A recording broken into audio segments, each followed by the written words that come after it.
بسم اللہ الرحمن الرحیم۔ آج روزہ کھولنے سے پہلے اپنا سیدھا ہاتھ سر پر رکھ کر یہ وظیفہ پڑھ لیجئے۔ انشاءاللہ افطاری کا اعلان بعد میں ہوگا، پہلے آپ کی ہر حاجت پوری ہو جائے گی۔ ماہ رمضان کا مہینہ پورا مہینہ برکت کا مہینہ ہے، ہر گھڑی قبولیت کی ہے، لیکن رمضان میں افطار کا وقت رب کو بڑا ہی محبوب ہے۔ افطار کے وقت رب کو اپنے بندے پر اتنا پیار آتا ہے، اتنی محبت آتی ہے، رب فرماتا ہے کہ جو بندہ سارا دن بھوکا پیاسا رہتا ہے اور افطار کے وقت رب کریم اپنے بندے کے منہ سے نکلی ہر بات کو قبول فرما لیتا ہے۔ اگر آپ بھی اپنی دعاؤں کو قبول کروانا چاہتے ہیں، اگر آپ بھی اپنے گھر کے حالات کو بہتر بنانا چاہتے ہیں تو رمضان کے مہینے کا فائدہ اٹھا لیجئے، رمضان کی برکتوں کا، رمضان کی عظمتوں کا فائدہ اٹھا لیجئے۔ آج رب کی ذات رمضان کے مہینے میں مانگنے والے کی ہر حاجت کو پورا کر رہی ہے۔ آج روزہ کھولنے سے پہلے سر پر ہاتھ رکھ کر یہ وظیفہ بتائے گئے طریقے سے صرف 7 بار پڑھ لیجئے۔ آپ یہ وظیفہ رمضان کے مہینے میں کسی بھی دن کر سکتے ہیں۔ روزہ کھولنے سے پہلے آپ نے سیدھا ہاتھ اپنے سر پر رکھ کر یہ وظیفہ پڑھنا ہے۔ اگر آپ بیمار ہیں تو بیمار کو شفا نصیب ہوگی، اور بیماری کسی بھی طرح کی ہے۔ رمضان کے مہینے میں روزہ کھولنے سے پہلے اگر آپ خود پڑھ لیتے ہیں تو بہترین ہے، اگر نہیں پڑھ سکتے تو کسی بندے کو بولیے کہ وہ بیمار کے سر پر ہاتھ رکھ کر یہ وظیفہ پڑھ لے۔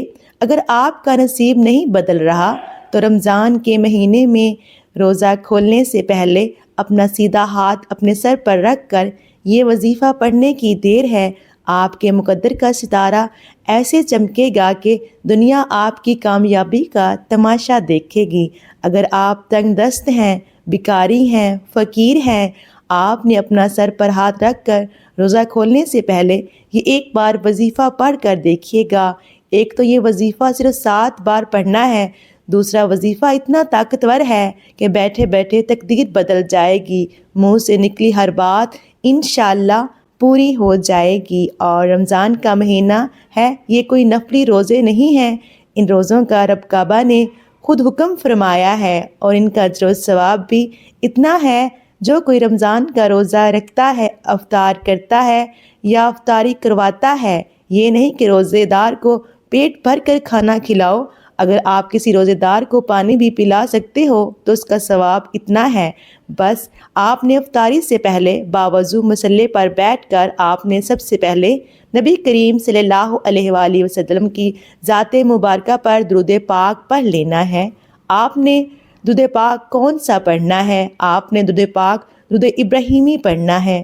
درود پاک پڑھنے کے فوراً بعد آپ نے سب سے پہلے اپنے مقصد کی نیت کرنی ہے۔ ہر کسی کا مقصد الگ ہے، کوئی رزق چاہتا ہے، کوئی دولت چاہتا ہے، کوئی بیمار ہے شفا چاہتا ہے، کوئی تنگ دست ہے، فاقوں میں ہے، غربت کا شکار ہے۔ آج رب کریم سے افطاری سے پہلے جو بھی مانگو گے انشاءاللہ ملے گا، کیونکہ رب کریم فرماتے ہیں جو بندہ صبح سحری کرتا ہے سارا دن رب کی رضا کے لیے بھوکا رہتا ہے، افطار کے وقت وہ جو بھی مانگتا ہے فرشتے انعامات سے جھولیاں بھر دیتے ہیں۔ تو چلتے ہیں اب وظیفے کی طرف۔ آپ نے سب سے پہلے یا فتاحو کو پڑھنا ہے۔ آپ نے یا فتاحو کو ایک سانس میں پڑھنا ہے اور 7 بار پڑھنا ہے۔ توجہ کیجیے گا محترم ناظرین، آپ نے یا فتاحو 7 بار پڑھنا ہے، آپ نے اپنا سانس نہیں توڑنا، آپ نے یا فتاحو کو سانس توڑے بغیر 7 بار پڑھنا ہے۔ اب دوسرے نمبر پر جو وظیفہ ہے وہ سورہ کوثر کا وظیفہ ہے۔ آپ نے اپنا سیدھا ہاتھ سر پر رکھ کر 3 بار سورہ کوثر کو پڑھنا ہے۔ اس کے بعد آپ نے تیسرا اور آخری وظیفہ جس کے بغیر یہ عمل ناممکن ہے، آپ نے آخر میں یا مسبب الاسباب کو پڑھنا ہے۔ یا مسبب الاسباب رب کی وہ ذات ہے جو غیب سے اسباب پیدا فرماتی ہے، جو غیب سے راستے بناتی ہے، جو غیب سے مشکلات کا خاتمہ فرما دیتی ہے۔ یا مسبب الاسبابوں کو آپ نے آخر میں صرف 11 بار پڑھنا ہے۔ آپ ہاتھوں کی انگلیوں پر پڑھ لیں، تسبیح کے دانوں پر پڑھ لیں، صرف 11 بار پڑھنا ہے۔ جب آپ یہ تینوں اعمال بتائے گئے طریقوں سے پڑھ لیں گے اور پھر یہ وظیفہ مکمل ہوتے ہی آپ نے درود شریف کو دوبارہ پڑھنا ہے جو آپ نے شروع میں پڑھا تھا۔